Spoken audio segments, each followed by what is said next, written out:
तो गाइस मैं हूं आयुष और आप देख रहे हैं रेसल इंडिया। स्वागत है आपका आज की इस वीडियो में एक बार फिर से। और आज हम बात करने वाले हैं सैटरडे नाइट्स मेन इवेंट के बारे में, बिकॉज डब्ल्यूडब्ल्यू ये दो बड़े इवेंट्स इकट्ठे बैक टू बैक अब लेके आने वाली है और ये होने वाले हैं मनी इन द बैंक और सैटरडे नाइट्स मेन इवेंट।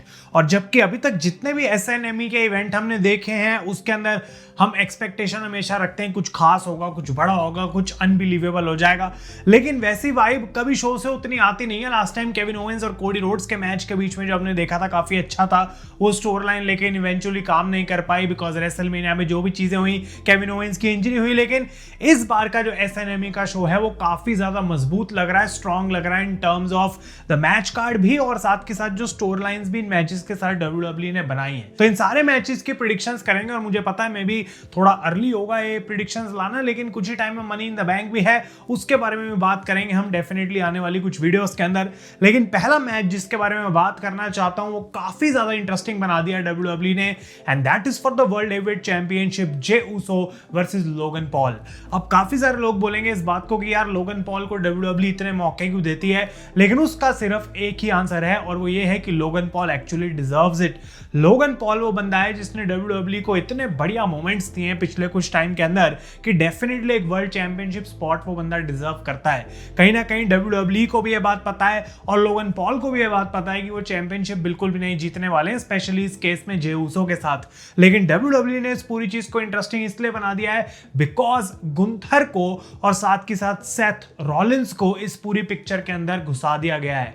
और इंटरेस्टिंग बात यह है कि यहाँ पे सिर्फ ये दो लोग ही नहीं बल्कि सैमी ज़ेन और सीएम पंक जिनकी हम अभी बात करेंगे वो भी इस पूरी जो है एक ही जगह पे रिवॉल्व होते हैं। तो ये वर्ल्ड हेवीवेट चैंपियनशिप की कहानी बहुत बढ़िया है कि जे ऊसो और लोगन पॉल में से जो भी जीतेगा उसको गुंथर के अगेंस्ट मौका मिलेगा और फिर दूसरी तरफ एक मनी इन द बैंक का भी नया विनर मिलेगा और शायद कैश इन कर सकता है फॉर अ चैंपियनशिप। तो डब्ल्यूडब्ल्यू ने चीजों को बहुत इंटरेस्टिंग बना दिया। लेकिन जहां तक बात है सैटरडे नाइट्स मेन इवेंट का, मुझे नहीं लगता कि यहाँ पे लोगन पॉल इस मैच को जीतने वाले हैं, जबकि गुंथर की कोई इन्वॉल्वमेंट हमें मे भी देखने को मिल सकती है, लेकिन आई डोंट थिंक कि ऐसा यहाँ पे होने वाला है। गुंथर को ऑलरेडी एक स्पॉट मिल चुका है, एक मौका मिल चुका है और वो काफी एक पर्सनल चीज समझते हैं। जे ऊसो को दोबारा वो हराना चाहते हैं, लेकिन यहाँ पे मुझे लगता है Jey Uso wins and retains the championship. उसके बाद क्या होगा वो देखना बहुत इंटरेस्टिंग रहेगा। क्या सेथ रॉलिंस का फ्यूचर रह सकता है, क्या वो दोबारा चैंपियन बनेंगे या फिर नहीं, उसके बारे में हम अभी बात करते हैं। But for me I think J Uso retains at Saturday's night main event. अब नेक्स्ट मैच की मैं बात करता हूं और इसके अंदर भी डब्ल्यूडब्ल्यू ने काफी हीट बढ़ा दिया है and this is Drew McIntyre versus Damien priest, जो कि अब एक स्टील केज मैच के अंदर होगा।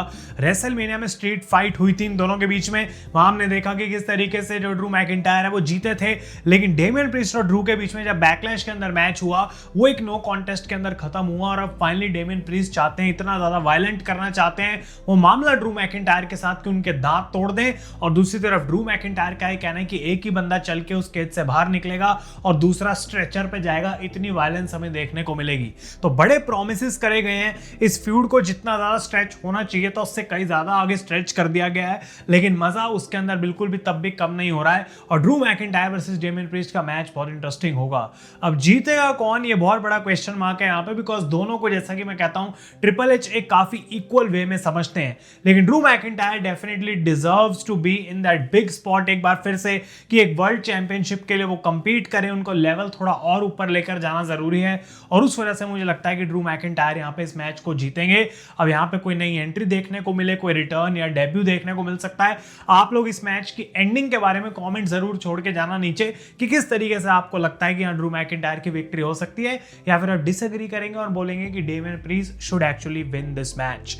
नेक्स्ट मैच की हम बात करते हैं और आई डोंट नो क्यों पर डब्ल्यूडब्ल्यू ने सिर्फ 4 ही मैचेस अनाउंस करे हैं। मुझे लगता है अगर एक और मैच इसके अंदर ऐड होगा तो बेकी वर्सेस लायरा किया जा सकता है। एक विमेंस मैच की कमी है यहाँ पे पूरे इस कार्ड के ऊपर, तो डेफिनेटली उसकी एडिशन हमें देखने को मिल सकती है। But the next match I am going to talk about is Seth Rollins and Bron Breakker versus CM Punk और सैमी ज़ेन।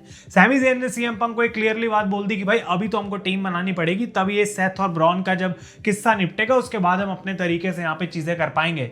लेकिन दूसरी तरफ सेथ रॉलिंस का प्लान क्लियर है कि ब्रॉन ब्रेकर को सिर्फ यूज करना चाहते हैं टू डिस्ट्रॉय जे उसो, उनको हर्ट करना चाहते थे और एक मोमेंट बनाना चाहते हैं कि किस तरीके से वो वापस कैप्चर करेंगे वर्ल्ड हैवीवेट चैंपियनशिप को।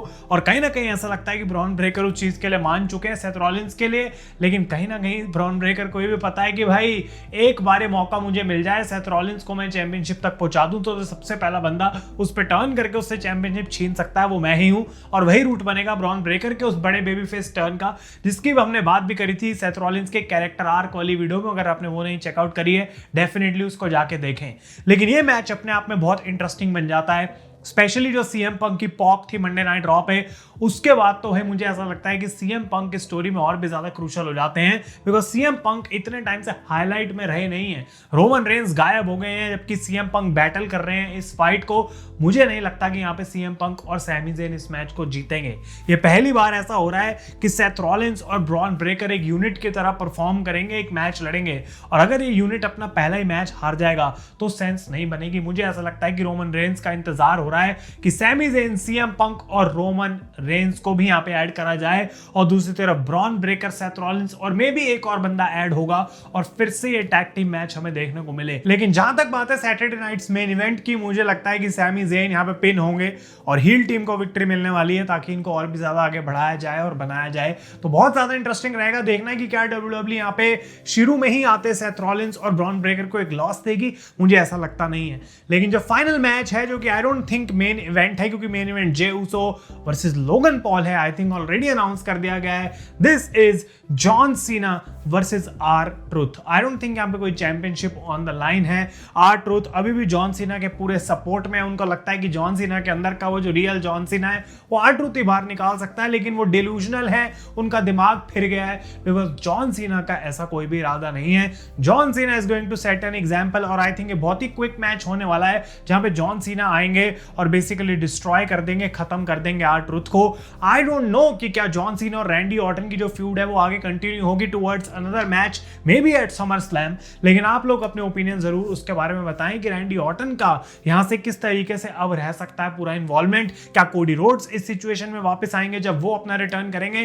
बिकॉज रैंडी ऑर्टन और जॉन सीना के ऊपर एक अनबिलीवेबल फुल राइवलरी वीडियो आने वाली है बहुत ही जल्दी रेसल इंडिया के ऊपर। काफी टाइम से मैं उस पर काम कर रहा हूं, वो रेडी हो गई ऑलमोस्ट अब आप लोगों को दिखाने के लिए। तो भाई ऑब्वियसली वो एक बैंगर वीडियो रहेगी। उसके अंदर अब मैंने बैकलैश वाला मैच भी इंक्लूड कर दिया है जो पहले नहीं था, तो थोड़े अप्स एंड डाउन जरूर थे वहां पे, लेकिन डेफिनेटली वो वीडियो आप लोगों के लिए आ जाएगी राइवलरी की, और उसको आप एंजॉय कर सकते हैं from start to finish about Randy Orton and John Cena. लेकिन जहां तक सवाल है इस मैच का, it Saturday Night's Main Event, इसमें कोई शक नहीं है, कोई डाउट नहीं है that John Cena is actually going to win. कोई टाइटल का ज्यादा यहां पे हमें सोचने की जरूरत नहीं है, लेकिन क्या आपको ऐसा लगता है कि Randy Orton is actually going to come back और वो यहां पे जॉन सीना को बेसिकली काफी एक रीमैच की तरफ हिंट करेंगे या कन्फ्रंट करेंगे ताकि वो दोबारा चीज हमें देखने को मिल सके? Let me know your opinions. और हम मनी इन द बैंक के ऊपर भी बहुत ही जल्दी बात करने वाले हैं कि कौन कौन विनर होने की पॉसिबिलिटी रखता है इस साल की और किसको मैचेस जीतने चाहिए। डेफिनेटली उस पर भी हम डिस्कशन अपनी जारी रखेंगे। तब तक के लिए thank you so much for watching. मैं हूं आयुष और आप देख रहे हैं रेसल इंडिया।